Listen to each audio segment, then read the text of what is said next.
Assalamualaikum warahmatullahi wabarakatuh. Perkenalkan, nama saya Cian Infatiha, NIM T 2019-1031 dari kelas PAI A1. Bagaimana nih kabar kalian semua pada pagi hari ini? Semoga kalian semua selalu dalam keadaan sehat walafiat ya. Pada video kali ini, kita akan belajar mengenai mata pelajaran Pendidikan Agama Islam dan Budi Pekerti. Materi Hidup Berkah dengan Ekonomi Islam, kelas 11 SMA, bab 10. Mari kita simak videonya dan belajar bersama-sama. Pengertian ekonomi Islam.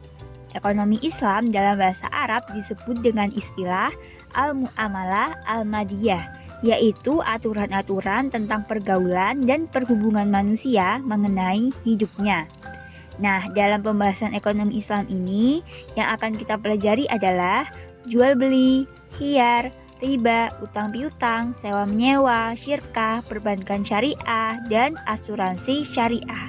Pembahasan yang pertama adalah jual beli. Poin A.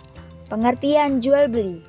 Jual beli merupakan tukar-menukar sesuatu dengan sesuatu berdasarkan keridhoan antara keduanya. Sedangkan secara syara, jual beli adalah memindahkan hak milik dengan hak milik lain berdasarkan persetujuan dan hitungan materi. Poin B. Dasar nakli jual beli. Di sini dasar nakli jual beli telah dijelaskan dalam Quran Surah Al-Baqarah ayat 275. Poin C. Rukun jual beli. Di sini rukun jual beli adalah yang pertama, penjual dan pembeli. Syarat-syarat penjual dan pembeli adalah berakal, memiliki kemampuan, memilih atas kehendak sendiri. Yang kedua, barang yang dijual.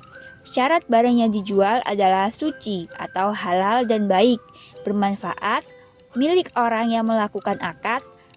Bahasan yang kedua adalah khiyar. Poin A. Pengertian khiyar. Khiyar adalah boleh memilih antara dua, meneruskan akad jual beli atau mengurungkan atau menarik kembali atau tidak jadi jual beli. Poin B. Jenis-jenis khiyar. Yang pertama, khiyar majelis. Ialah pembeli dan penjual boleh memilih antara dua perkara selama keduanya masih tetap berada di tempat jual beli.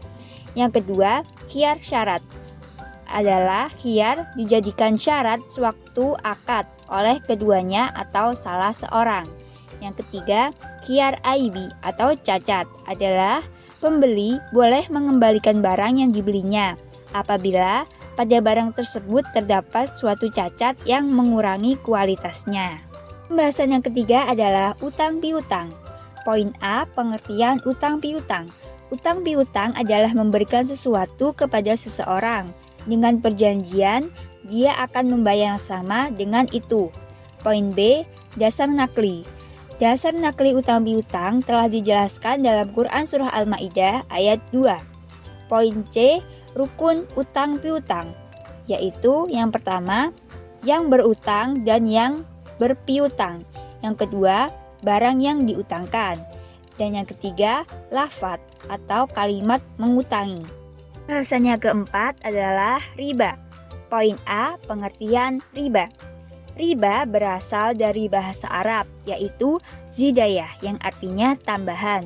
Sedangkan secara istilah, riba adalah akad yang terjadi dengan penukaran tertentu, tidak diketahui sama atau tidaknya menurut aturan syara, atau terlambat menerimanya. Nah, larangan riba ini terdapat dalam Quran Surah Ali Imran ayat 130. Poin B. Dasar nakli riba. Riba hukumnya haram dan dilarang oleh Allah Subhanahu wa Ta'ala. Adapun dasar hukumnya telah dijelaskan dalam Quran Surah Al-Baqarah ayat 276. Poin C. Macam-macam riba. Yang pertama, riba fadli, yaitu menukarkan dua barang yang sejenis dengan tidak sama. Yang kedua, riba qardi, yaitu utang dengan syarat ada keuntungan bagi yang memberi utang. Yang ketiga, riba nasi'ah, yaitu tambahan yang disyaratkan dari dua orang yang mengutangi sebagai imbalan atas penangguhan atau penundaan utangnya.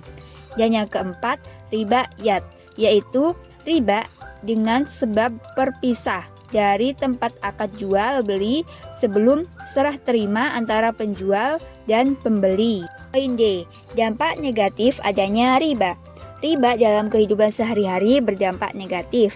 Dampaknya antara lain, yang pertama, menimbulkan kesenjangan sosial. Yang kedua, memutus tali persaudaraan. Yang ketiga, menimbulkan sifat rakus dan tamak. Dan yang keempat, menimbulkan eksploitasi. Bahasan yang kelima adalah sewa-menyewa.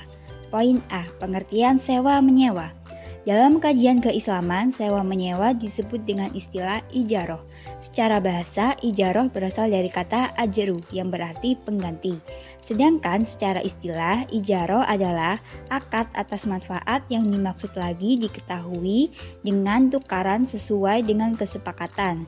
Dengan kata lain, ijaroh adalah jenis akad untuk mengambil manfaat dengan kompensasi. Poin B. Dalil nakli sewa-menyewa.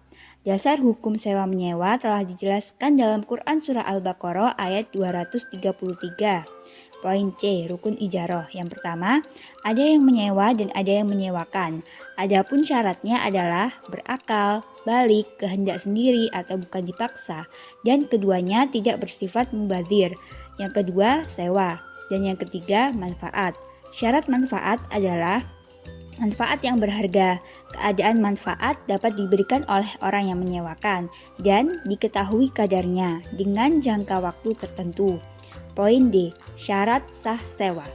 Sebuah akad sewa dinyatakan sah jika memenuhi syarat sebagai berikut. Yang pertama, kedua belah pihak rela. Apabila ada salah satu pihak dipaksa untuk melakukan akad, maka akadnya tidak sah. Hal ini telah dijelaskan dalam Quran Surah An-Nisa ayat 29. Yang kedua, mengetahui manfaat barang tersebut dengan jelas guna mencegah terjadinya fitnah. Yang ketiga, barang yang menjadi objek akad dapat diserah terimakan pada saat akad. Yang keempat, barang dapat diserah terimakan, termasuk manfaat yang dapat digunakan penyewa. Dan yang kelima, manfaat barang tersebut status hukumnya mubah, bukan termasuk yang diharamkan. Bahasan yang keenam adalah syirkah. Poin A. Pengertian syirkah. Syirkah menurut bahasa adalah ikhtilat atau berbaur. Adapun menurut istilah, syirkah ialah perserikatan yang terdiri atas dua orang atau lebih yang didorong oleh kesadaran untuk meraih keuntungan. Poin B. Dalil nakli syirkah. Adapun dalil nakli syirkah telah dijelaskan dalam Quran Surah Shad ayat 24. Poin C. Rukun syirkah. Yang pertama, rukun syirkah adalah sigot atau lafaz akad, orang yang berserikat, dan pokok atau modal yang disepakati. Yang kedua, syarat syirkah, yaitu sigot lafaz, yaitu kalimat akad perjanjian dengan syarat mengandung arti izin untuk membelanjakan barang syarikat. Yang kedua, orang atau anggota yang bersyarikat harus memenuhi syarat, antara lain sehat akal, balik, merdeka, dan tidak dipaksa. Kemudian yang ketiga, pokok modal yang disepakati. Yang disyaratkan adalah yang pertama, modal berupa uang atau barang yang dapat ditimbang atau ditakar. Yang kedua, modal hendaklah dapat digabungkan sebelum akad sehingga tidak dapat dibedakan lagi. Yang ketiga, modal tidak harus sama, tetapi menurut permufakatan orang yang bersarikat.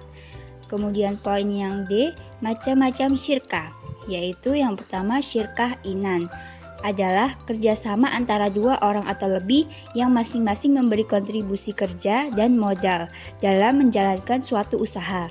Yang kedua, syirkah wujuh, adalah kerjasama dua orang atau lebih yang membeli sesuatu tanpa memiliki modal, hanya berpegang kepada nama baik dan kepercayaan pedagang. Yang ketiga, syirkah abadan. Syirkah abadan adalah kerjasama dua orang atau lebih sepakat untuk menerima suatu pekerjaan dengan ketentuan hasilnya dibagi menurut kesepakatan.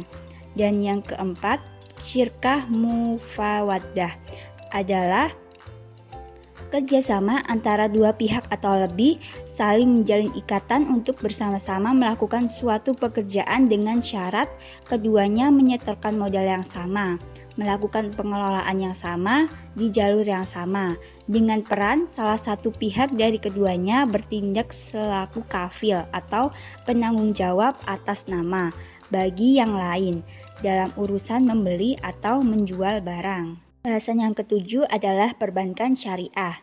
Perbankan syariah adalah segala sesuatu yang menyangkut tentang bank syariah dan unit usaha syariah, yaitu mencakup kelembagaan, kegiatan usaha, serta tata cara dan proses dalam melaksanakan kegiatan usahanya. Adapun produk jasa yang disediakan oleh bank syariah antara lain sebagai berikut. Yang pertama, mudharabah adalah perjanjian antara penyedia modal dengan pengusaha. Yang kedua, musyarakah.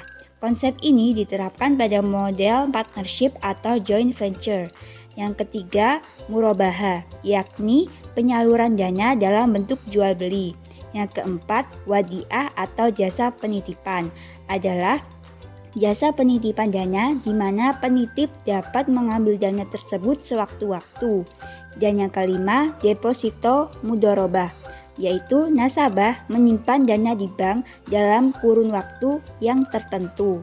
Bahasan yang kedelapan adalah asuransi syariah.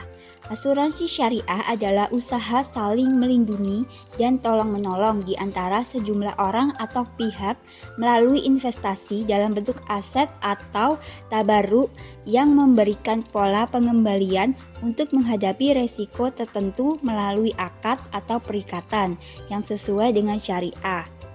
Fatwa Dewan Syariah Nasional Nomor 21. Dalil nakli asuransi syariah telah dijelaskan dalam Quran Surah Al-Maidah ayat 2. Kemudian 3 prinsip dasar dalam asuransi syariah adalah yang pertama, saling bertanggung jawab. Yang kedua, saling bekerja sama dan membantu. Dan yang ketiga, saling melindungi.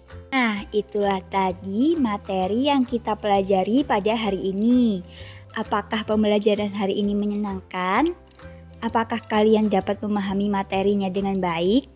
Semoga video ini dapat membantu teman-teman semua yang menonton ya. Terima kasih. Wassalamualaikum warahmatullahi wabarakatuh.